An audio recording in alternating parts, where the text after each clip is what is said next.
The day after Grandpa's funeral, I pulled into the driveway and knew I wasn't walking back into a home. I was walking into a statement. My suit jacket was still folded on the passenger seat, smelling faintly like lilies and church air. My eyes felt sandpaper dry from a night of pretending I was fine in front of people who only showed up when there was something to collect. And there, on the curb, were my things. Black trash bags, a cardboard box half collapsed, my framed photo of Grandpa and me, glass cracked, picture warped like someone stepped on it with intention. A pair of my shoes tossed sideways as if they were offended to exist on that property. The front door was shut, and the lock was new. Not rekeyed. New metal, bright and untouched, the kind of shiny that looks proud of itself. Across the yard, my mother stood with her arms folded like she was supervising a delivery. My father leaned against his car, calm, satisfied, and my sister, Celia, was on the porch like she'd always belonged there, holding a coffee mug like this was a morning routine. They didn't look like mourners. They looked like owners. I got out of the car slowly, letting the door close with a soft click so no one could accuse me of slamming anything. My heartbeat was loud in my ears, but my face stayed still. If you've lived with people like this long enough, you learn that emotion is currency, and they will spend yours if you hand it to them. I walked toward the bags. My mother smiled, small and sharp. "Oh," she said, like she was pleasantly surprised I came back. "You're here." I didn't answer. I picked up the cracked frame and wiped glass dust off my thumb. My sister sipped her coffee and watched me like entertainment. My father spoke first, voice low and firm. "Keys?" I looked up at him. "What?" He nodded toward the door. "Hand them over. You don't live here anymore." My throat tightened, but I kept my voice level. This was Grandpa's house. My mother stepped closer, eyes bright with something almost gleeful. "And Grandpa is gone," she said. "So the temporary arrangement is over." Temporary arrangement.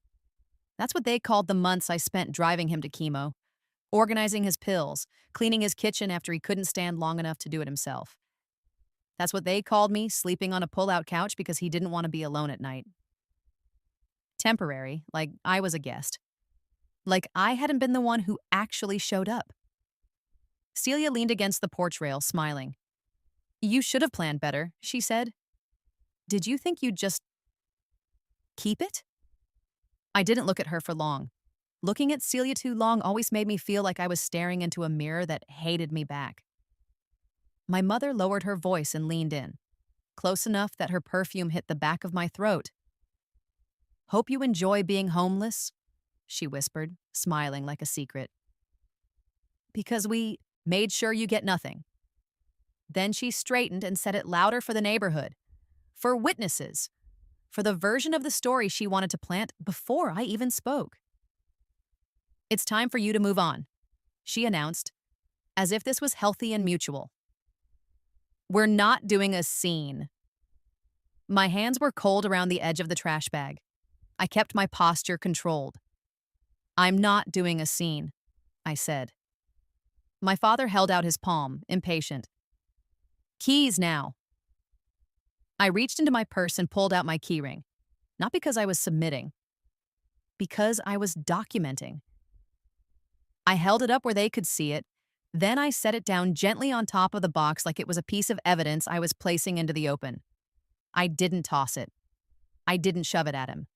I didn't give them a moment they could describe as aggressive. My mother's smile widened anyway. "Thank you," she said sweetly. Then she turned to the side and waved. And that's when I saw the police. Cruiser. Parked half a house down, lights off, engine idling. An officer stood near the driver's side, watching us with that careful, neutral face cops wear when they know they're walking into family poison. My stomach dropped. Not because I was guilty, because I understood the play. They didn't just change the locks, they called the police to make it official, to make me look like the intruder. The officer approached slowly, hand resting near his belt, calm posture. "Ma'am," he said to me, "are you the one who was staying here?" "I live here," my mother cut in smoothly. It's our family home. She was only here temporarily. We've asked her to leave peacefully. Celia nodded dramatically like she'd been scared. She's unstable, she added casually, as if she was describing the weather. The officer looked at me. Is that true? He asked. Were you asked to leave? I could feel my pulse in my fingertips, but my voice stayed steady. I was asked yesterday, I said. The day after a funeral. The officer glanced at my bags, then at the new lock. Do you have a lease? He asked. No, I said. It's my grandfather's house. I moved in to care for him. My father's voice was hard. He's dead, he said, and the will is handled. Handled. My mother's eyes locked on mine like she was daring me to fight. We already took care of everything, she said brightly. The lawyer knows. The will reading is just a formality.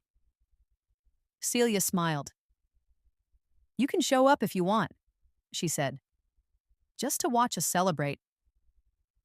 The officer's gaze moved between us, reading the tension like it was a language he hated. Ma'am, he said to me, this is a civil matter. But if the homeowners are asking you to leave and you're not on the lease, you can't force entry. My mother's mouth lifted again. Satisfied. I nodded once. I understand, I said, because I did. If I fought here on the curb, they'd win twice. They'd keep the house and they'd keep the narrative. So I picked up the 2 bags I could carry and placed them in my trunk slowly, methodically, while my mother watched like she was finally watching me learn my place. Before I closed the trunk, I turned slightly and met my mother's eyes. You said the will is handled, I said calmly. Who told you that? My father scoffed. Our attorney. Celia laughed under her breath. You're not in it, she said. Don't make it weird. I didn't argue, I just nodded again. Okay, I said. Then I'll be at the will reading. My mother's smile sharpened. Go ahead, she said. It'll be good for you to hear it out loud. The officer shifted uncomfortably, like even he knew this was cruelty dressed as procedure. I got in my car and drove away, hands steady on the wheel, eyes dry but burning. I didn't know where I was going yet, hotel, friend, anywhere, but I knew what I was doing next. I was going to that will reading, not to beg, not to plead, to watch them say I was nothing, and then to see what Grandpa left behind that they were so sure didn't exist. Because Grandpa was the only person who ever looked at my family and saw them clearly. And the last thing he said to me in the hospital, voice thin, hand cold in mine, wasn't, I love you. It was, don't let them touch the papers. I remembered that sentence as I pulled into the lawyer's office parking lot the next morning, wearing the same black clothes from the funeral, my bag still in my trunk like proof of what they'd done. Inside the building, my parents and Celia were already there, smiling, laughing quietly, like the last 24 hours had been a celebration. Then the attorney opened the conference room door, looked at all of us and said, before we begin, there's one final section your grandfather insisted I read in full. The attorney didn't start with sympathy. He started with procedure.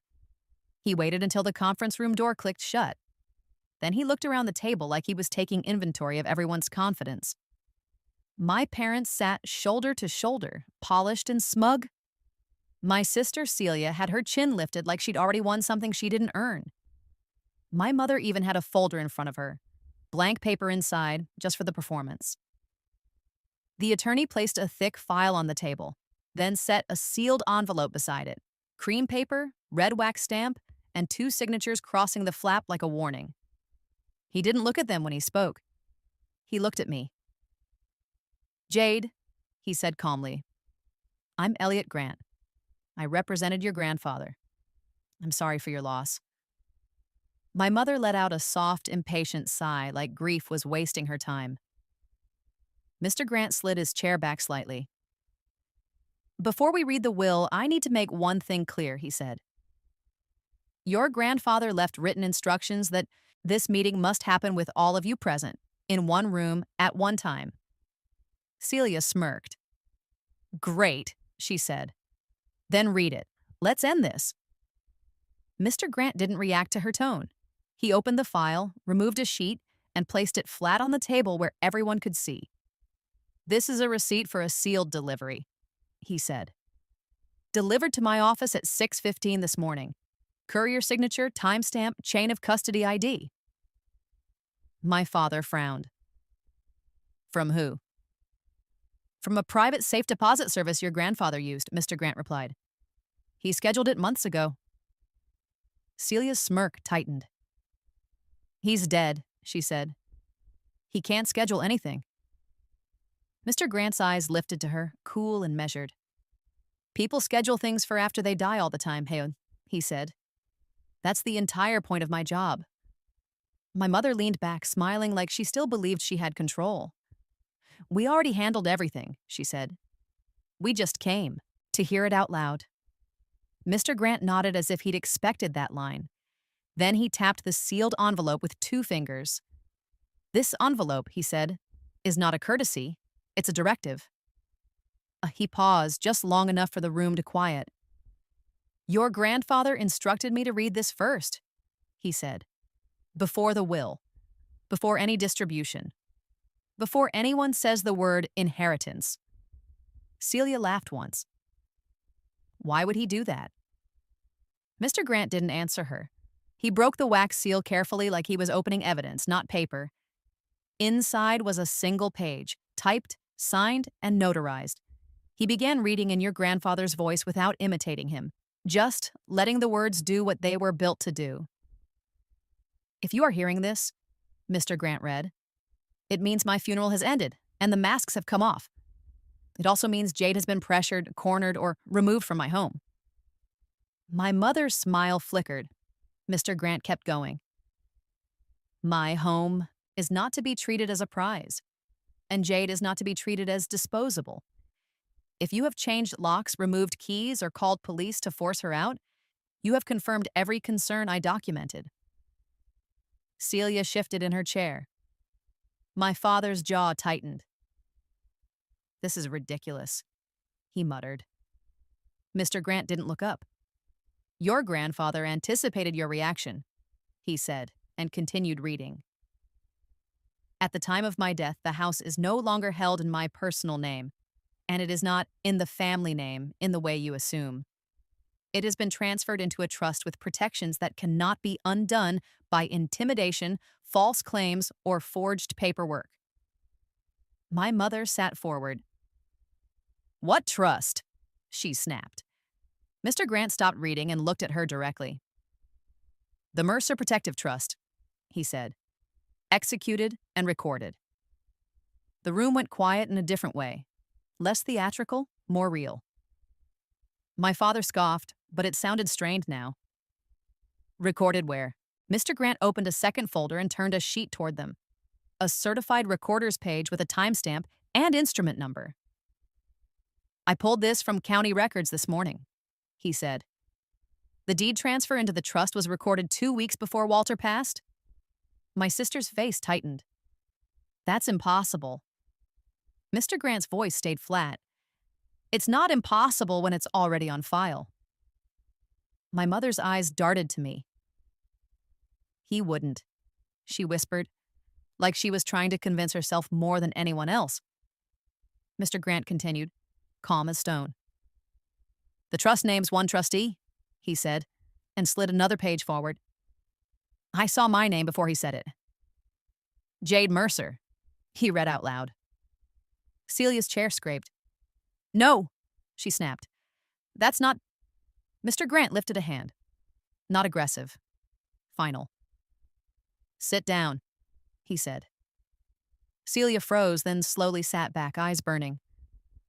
My father leaned forward, voice hard.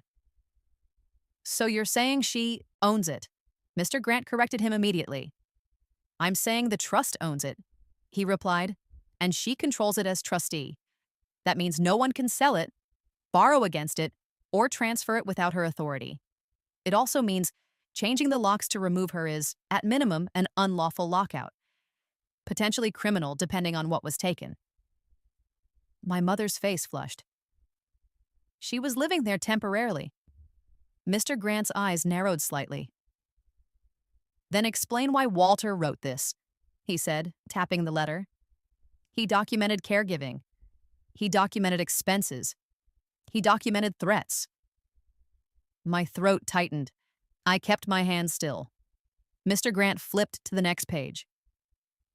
Walter maintained an expense ledger, he said.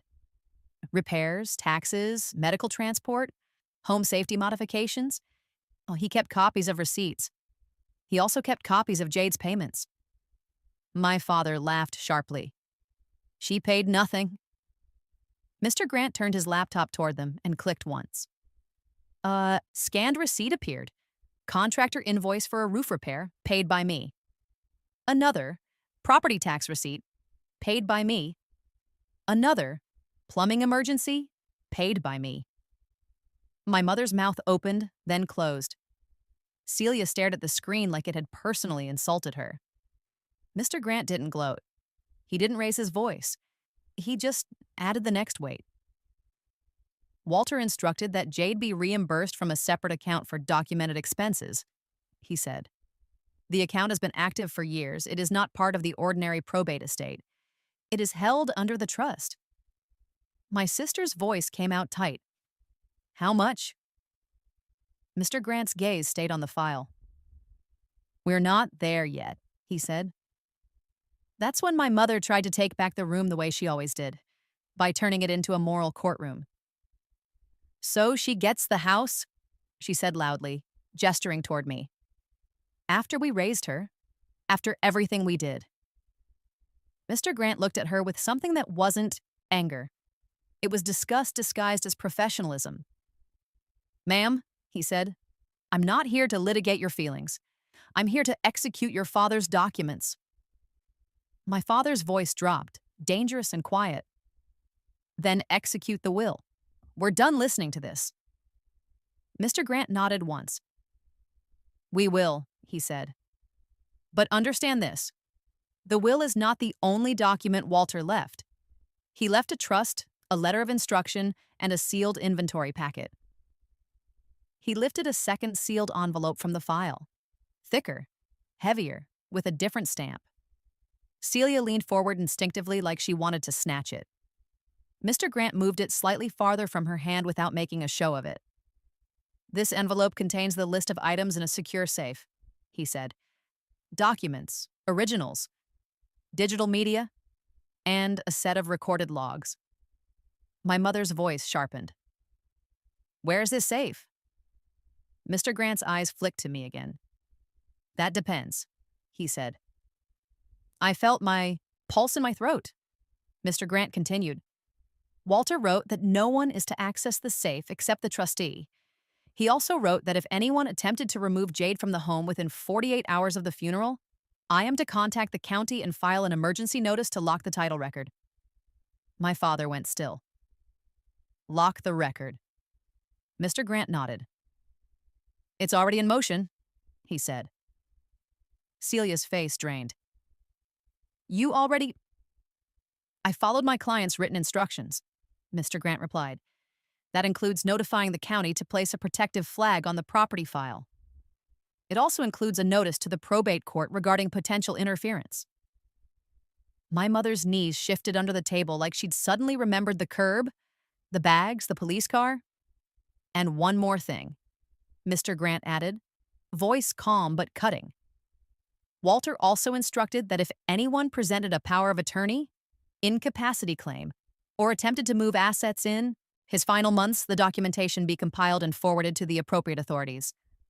My father's jaw flexed. Authorities? Mr. Grant didn't blink.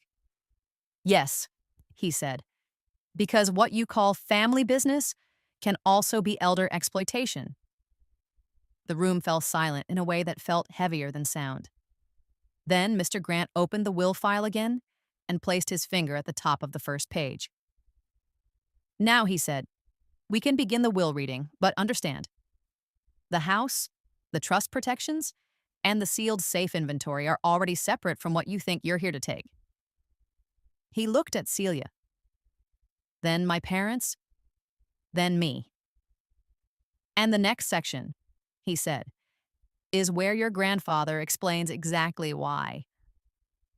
Mr. Grant didn't let my mother's indignation swell into a speech. He turned one page in the will file, then placed his hand flat over it, as if he needed the room to understand this wasn't conversation anymore. It was execution. Walter wrote a statement of intent, he said. He insisted it be read aloud, word for word. My father scoffed like the sentence offended him. Celia rolled her eyes with the kind of lazy contempt people use when they're sure the law's on their side. Mr. Grant didn't react. He just began. My children will claim they are entitled because they are blood, he read. They will claim Jade is weak because she is alone. They will claim Celia deserves more because she is loud. None of that is truth. Truth is what can be proven. My mother's smile tightened. Mr. Grant continued, voice steady. In my final months, I was pressured to sign documents I did not request. I was presented with forms while medicated. I was told Jade was taking advantage of me when she was the only one taking me to appointments. When I refused, I was threatened with guardianship. Celia laughed once, sharp. We never threatened him. Mr. Grant didn't look up. He just slid a paper out from the file and set it on the table. A printed email. He turned it so everyone could see the header. This is an email sent from your mother to Dr. Sunil Patel, he said. Subject line, capacity evaluation request. Sent 6 weeks before Walter died. My mother's cheeks flushed. That's private. It's in my client's legal file, Mr. Grant said calmly. And it includes an attachment. He tapped the second page, a typed draft labeled, Petition for Emergency Guardianship. The words on the top line made my stomach clench because they were written like a death sentence. Respondent, Walter Mercer. Allegation, incapacity and undue influence by granddaughter. My father's chair shifted. Celia went still in a way she couldn't hide. Mr. Grant kept reading as if their silence was just punctuation. I have kept copies of everything, he read, because people who believe they are entitled will always accuse you of hiding.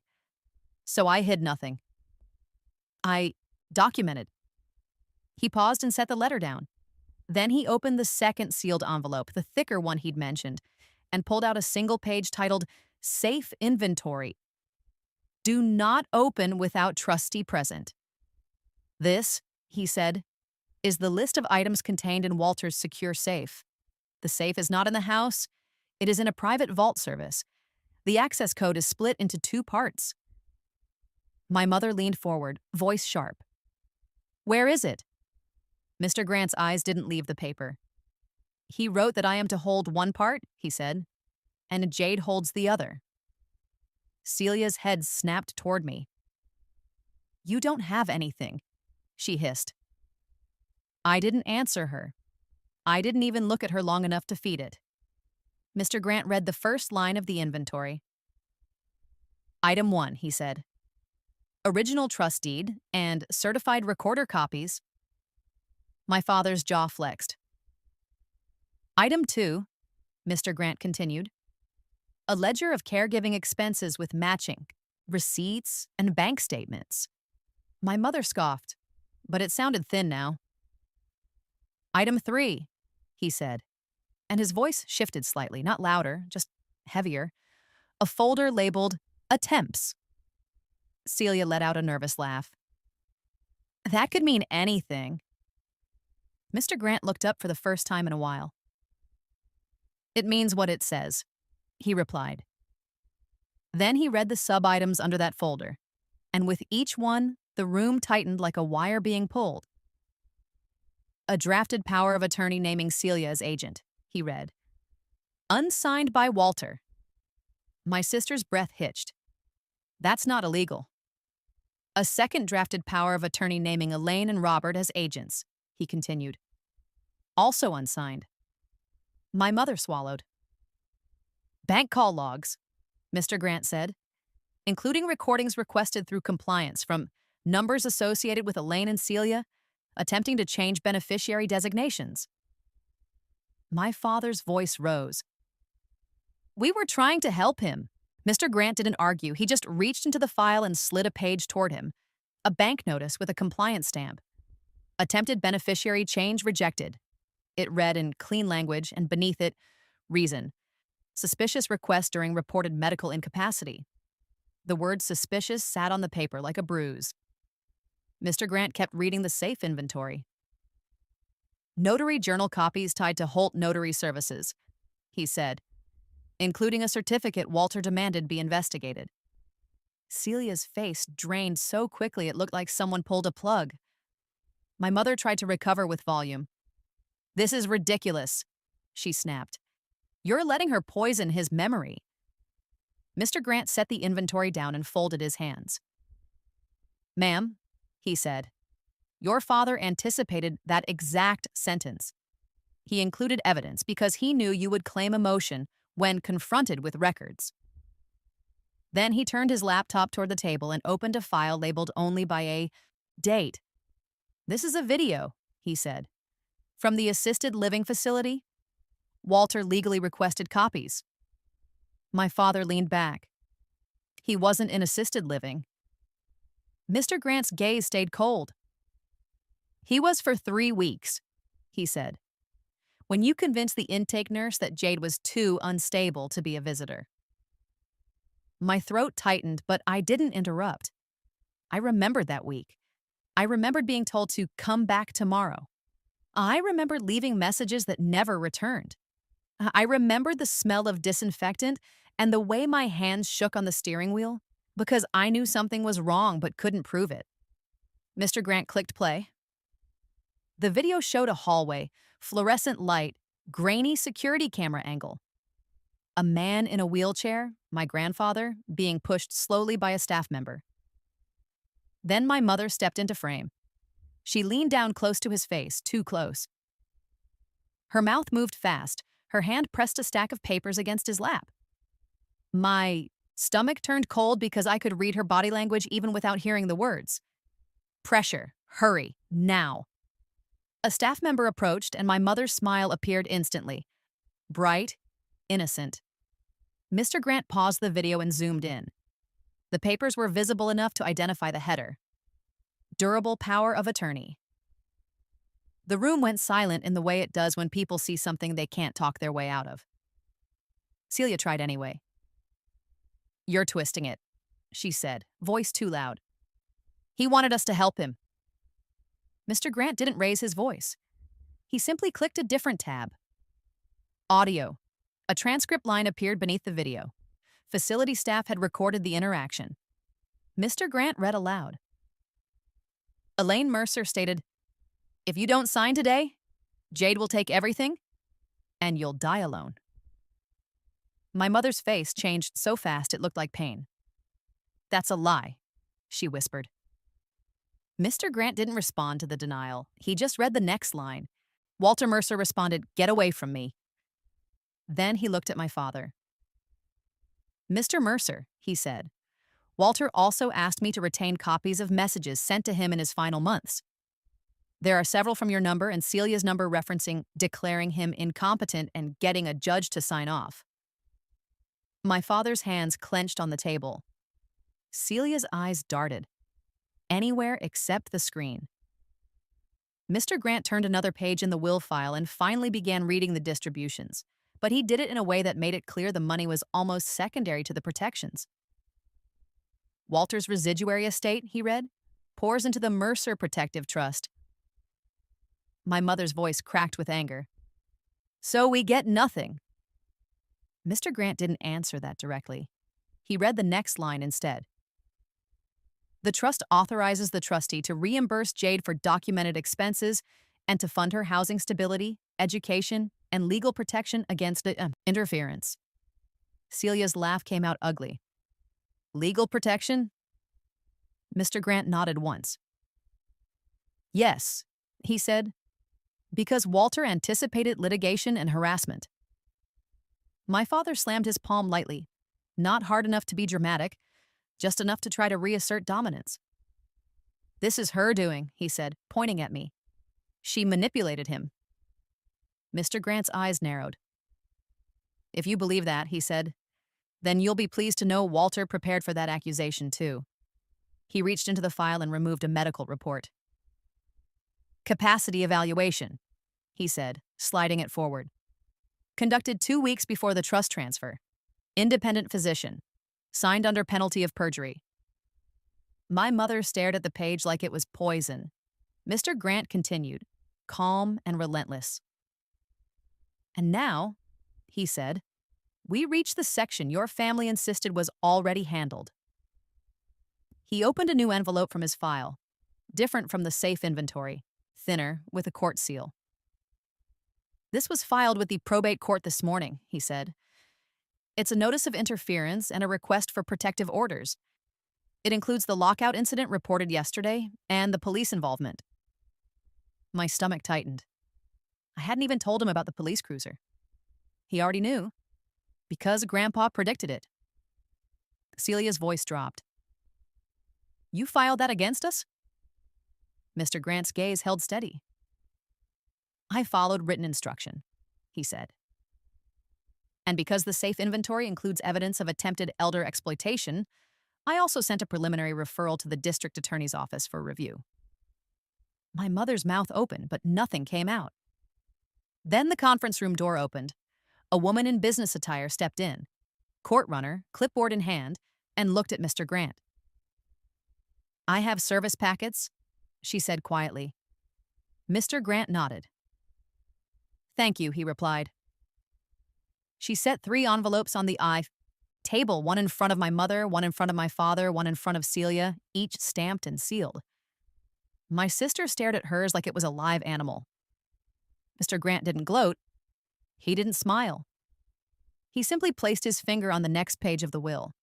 "And now," he said, "we get to the final section. Walter's instructions for what happens if any of you try to contest, intimidate, or retaliate after today." Celia didn't open her service packet like it was paper. She opened it like it was a trap. Her nails caught the edge of the envelope, tore it too hard, and a few pages slid out onto the table. She snatched them up fast, eyes scanning for the one sentence that would let her stay smug. My mother read hers first, lips moving, breath tightening. My father's face went stiff in that slow way men get when they realize yelling won't fix what's written. Then my mother looked up, voice sharp and trembling with outrage. "A protective order?" she snapped. "Against me?" Mr. Grant didn't blink. "It's a request for an emergency order," he corrected. "Based on the lockout, the police call, and the documented interference attempts. The court will decide." Celia shoved her pages toward him. "This says no contact," she hissed. "This says we can't go near the house." "Correct," Mr. Grant said calmly. "If the judge grants it." My father slapped his packet down. Not hard, just loud enough to try to reclaim the room. "You filed this without telling us," he said. "I filed it because Walter told me to," Mr. Grant replied, and tapped the signed instruction letter again. "And because you confirmed the risk within 24 hours. My mother's voice rose. "We changed the locks because she's not mentally well," she said, louder now, like she wanted the walls to testify. "She's unstable, she clings. She imagines things." Mr. Grant's eyes lifted slowly. "Ma'am," he said, "you attempted to have your father declared incompetent while he was alert and documented. If anyone here has a pattern of imagining things for legal leverage, it's not Jade." Celia leaned forward, face hot with anger. "This is because you're on her side," she spat. "You've been on her side since Grandpa got sick." Mr. Grant didn't defend himself. He did something worse. He slid another printed page onto the table. A log. Columns, timestamps, a list of phone numbers and call outcomes. "This is from Walter's assisted living facility," he said. "Visitor and contact log? You'll notice something." My mother's eyes flicked over it fast. "What is this?" Mr. Grant tapped 3 entries, neatly highlighted. Jade was denied access 3 times, he said, by instruction. And the instructing party was listed as. He didn't say my mother's name. He just let the log do it. Elaine Mercer. My mother's face flushed. He didn't want her. There, she snapped. That's not what staff documented, Mr. Grant replied. They documented that Walter requested Jade and you overrode it. Celia's mouth opened, then closed. My father stared at the table like it might crack and swallow this whole meeting if he glared hard enough. Then Celia did what she always did when she felt power slipping. She attacked the only thing she believed could still work. Me. You were squatting, she said, pointing at me. You were living off him. You were using him. I kept my hand still. I looked at her once. Calm. I was bathing him, I said. I was driving him. I was paying the bills you ignored. Celia laughed, ugly and loud. You're a liar. Mr. Grant clicked his pen once. Quiet, precise. Then it should be easy for you to prove, he said. My father turned on him. We're contesting, he said. We'll contest everything. Trust, will, all of it. Mr. Grant didn't flinch. You can file what you want, he said. But your father anticipated that too. He opened the will again and turned to a section he'd marked with a small tab. This is the no contest provision, he said. It's not a threat. It's a condition. My mother scoffed. No contest clauses don't work. They work enough, Mr. Grant replied, especially when combined with contemporaneous medical capacity evaluations and documented interference. He slid the medical report forward again. Signature, date, language so clinical it felt like ice. Walter's capacity was evaluated, he said, and he recorded the trust transfer before he deteriorated. If you want a contest, you will be contesting against a clean record.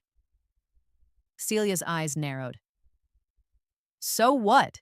She snapped. We get nothing either way? Mr. Grant didn't answer that directly. He reached for a different folder, one labeled with a simple word, taxes. Inside was a copy of the most recent property tax bill, highlighted in yellow, and beneath it, a receipt showing it was paid. By me. My father stared at it. Why are you showing that? Because Walter instructed me to, Mr. Grant said. And because the trust includes reimbursement provisions. My mother's voice turned acidic. Reimbursement, she said. So she gets paid for pretending to care. Mr. Grant looked at her with steady disgust. She gets reimbursed for documented expenses, he said. And you get the consequence of calling her an encosto while she kept your father alive. Celia's chair scraped as she stood abruptly. This is insane, she snapped. We're leaving. Mr. Grant didn't stop her. He just said one sentence that froze her mid-step. If you leave before the will is read, you'll still be served, he said. And your father's final section will still be filed with the court. Celia stayed standing, jaw tight. My father leaned in, voice low and dangerous. Give us the safe location, he said. We'll handle it ourselves. Mr. Grant's eyes didn't move. No, he said. The safe is controlled by the trustee. That's Jade. My mother's lips trembled with fury. So you're handing her everything. I'm handing her nothing, Mr. Grant replied. Walter did, in writing. Then my mother did something small and desperate. She pulled out her phone under the table and started typing. I recognized the movement immediately, the quiet call for backup. Mr. Grant saw it too. If you're calling your attorney, he said calmly, tell them to hurry, because we're not pausing this reading for theatrics. My father's face hardened. We have an attorney, he said, and he'll shut this down. Mr. Grant nodded once. He can try.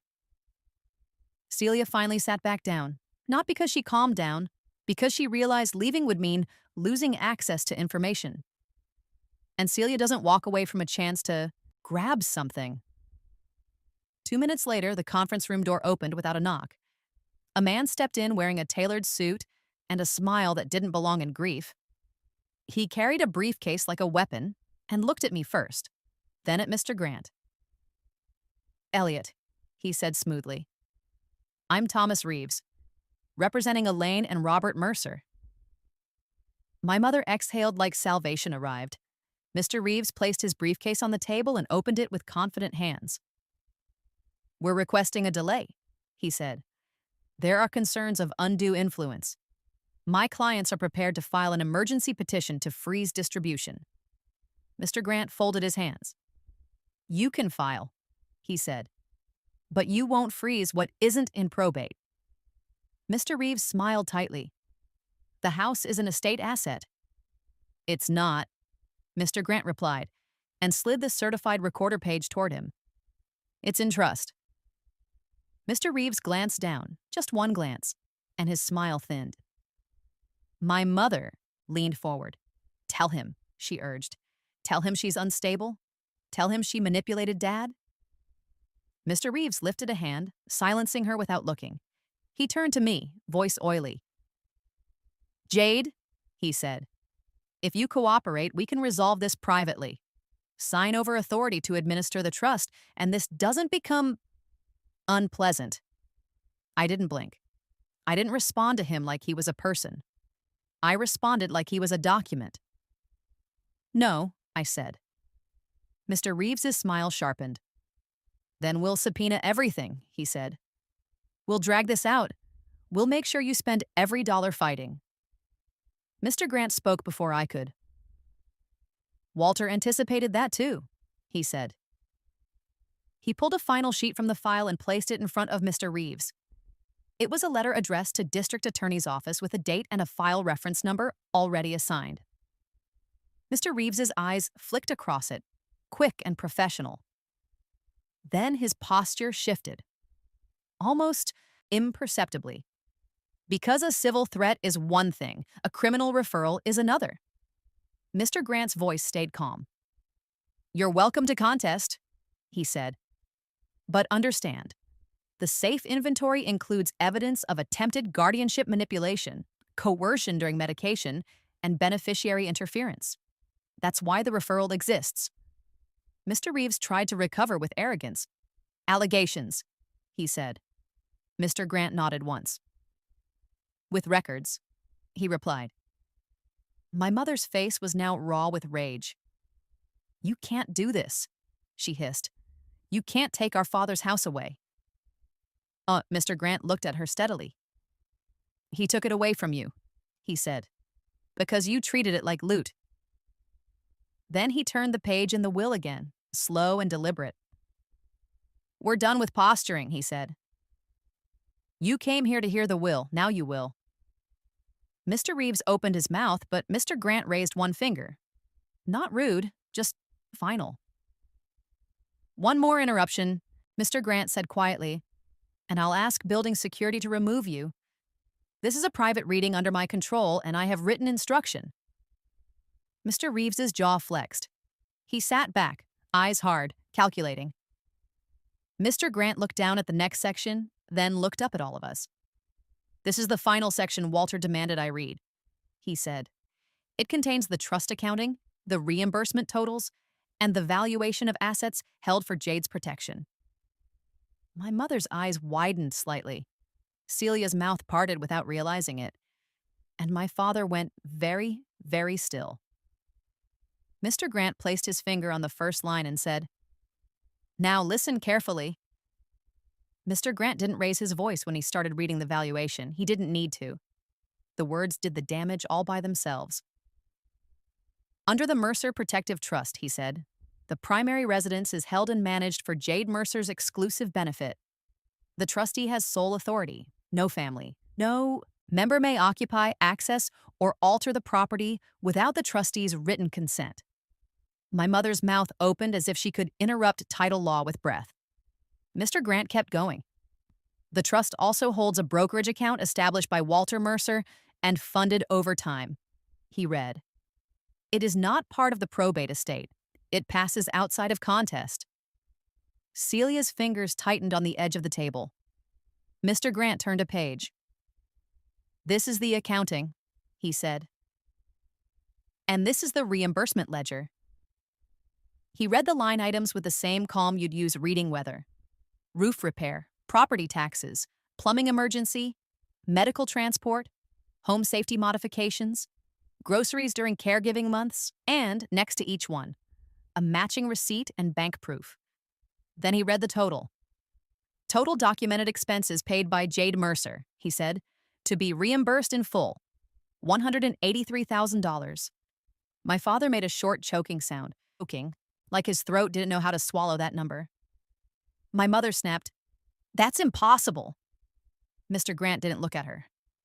"It's documented," he replied and moved on. "Additionally," he continued, "Walter directed a stability reserve for Jade, housing security, legal defense against interference, and emergency funds, so she is never pressured into dependence again." He paused, then read the amount. $1 million, he said, flat and clean. The room didn't erupt. It didn't even breathe for a moment. My mother's face went blank in a way I'd never seen before, like her mind was trying to find a place to put reality and couldn't. Celia's voice came out thin. "That's not—" Mr. Grant cut her off with one glance. "It is," he said. Then he reached the part they had driven here to hear. The part my mother had promised would humiliate me. "The estimated valuation of trust-held assets," he read, "including the residence, brokerage holdings, and reserve accounts as of the date of Walter Mercer's death is—" He looked down once more, just to be precise. $3,460,000. My mother's knees actually buckled under the table. It wasn't dramatic at first. It was physical, like her body understood what her pride couldn't survive. She grabbed the table edge, eyes wide, lips parted, and then she made a small sound, half breath, half disbelief, and slid sideways in her chair.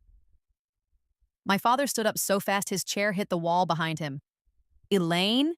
he barked, suddenly terrified, not of her health, but of what this moment meant.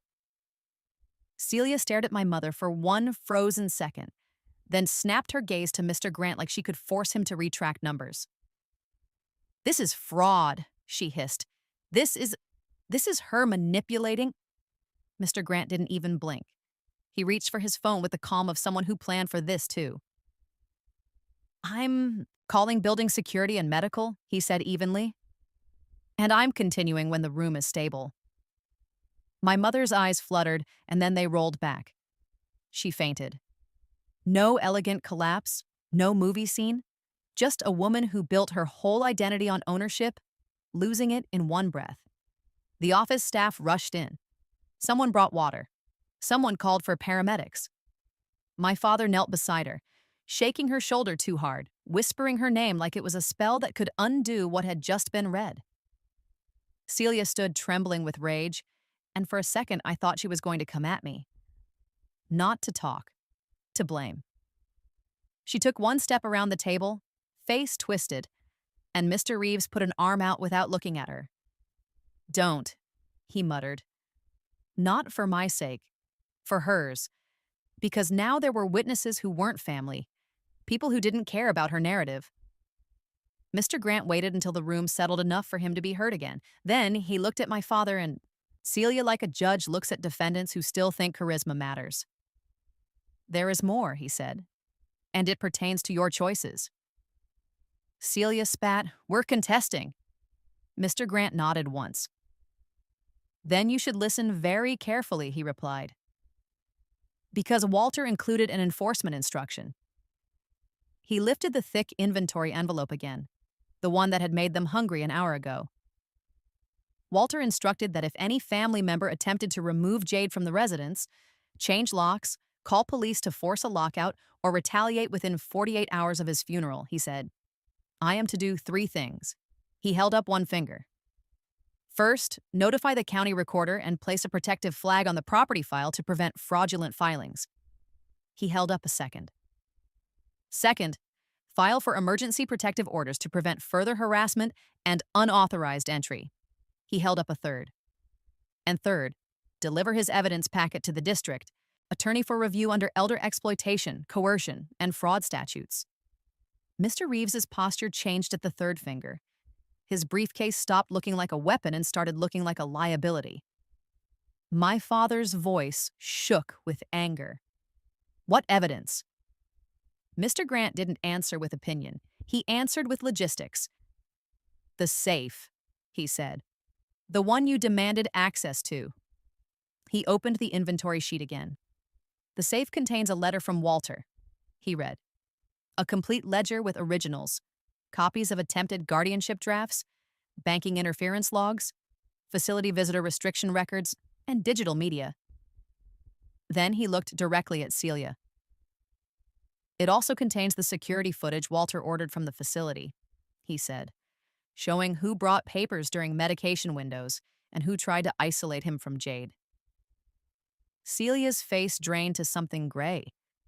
My mother stirred weakly on the carpet as paramedics arrived.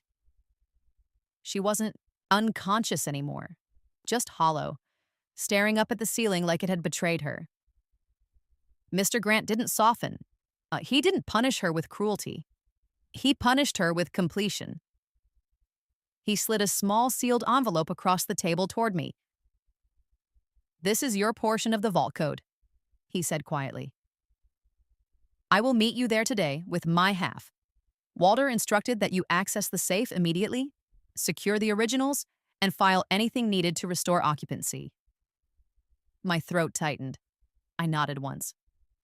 Okay. My father looked up from the floor, eyes blazing. You can't just take her back there, he snapped. The house is owned by the trust, Mr. Grant interrupted, voice flat. And she is the trustee.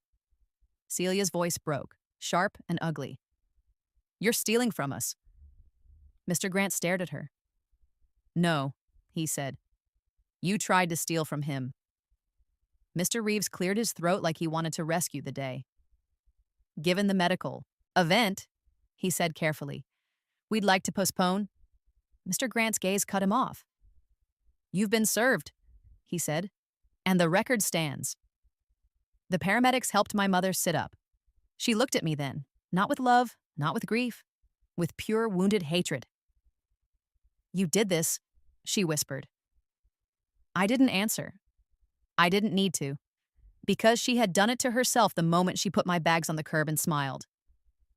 2 hours later, I sat in Mr. Grant's car outside a private vault service building while he checked in with a receptionist who didn't care who my parents were. We went through a series of locks and signatures, and then we stood in a small room with a steel door that opened like the end of a long tunnel. Inside the safe was exactly what Grandpa promised without ever bragging. A thick folder of originals, a flash drive sealed in plastic, a handwritten letter addressed to me, and a second packet already labeled with a case number. Mr. Grant hadn't been bluffing about the referral. I opened Grandpa's letter with hands that stayed steady even as my vision blurred. It was short. His handwriting was shaky but clear. If they did this to you, it means I was right to protect you. Don't argue with them. Don't negotiate. Let the records speak. I'm sorry I couldn't give you a kinder family, but I can give you a safer future. I didn't cry in the vault. I just breathed, slow and controlled, and felt something in my chest unclench for the first time since I saw my bags on that curb. That evening, Mr. Grant filed the emergency order that restored my access to the house. A deputy stood by while I changed the locks back and documented the condition of everything. My parents didn't come near me. They couldn't, not legally. Within weeks, the district attorney opened a formal investigation based on Grandpa's packet. My mother and father were questioned about the guardianship drafts and the facility restriction. Celia was questioned about the bank interference attempts and the intimidation texts that were printed and preserved. They didn't get to call it family drama anymore. It became what it was. A fraud attempt wrapped in grief. My mother and father were hit with protective orders and civil penalties tied to the unlawful lockout. Celia faced felony charges connected to the forged paperwork attempts and interference because drafts were only the beginning, and Grandpa's evidence showed how far she'd already pushed. Restitution was ordered. Contact was restricted. And for the first time in my life, their consequences weren't social, they were legal. A month later, the house felt like mine again. Not because the paint was perfect or the memories were gentle, but because the record was locked. The trust protections were in place, and the people who treated me like disposable couldn't reach me without stepping into a courtroom. I still missed Grandpa in ways I couldn't explain, but I stopped feeling like I'd been left defenseless. He didn't just leave me property, he left me proof. If your own parents threw you out the day after a funeral, would you ever let them back in after seeing what they were willing to do for money? Tell me in the comments. And if you want the next story, subscribe, and I'll see you in the next video.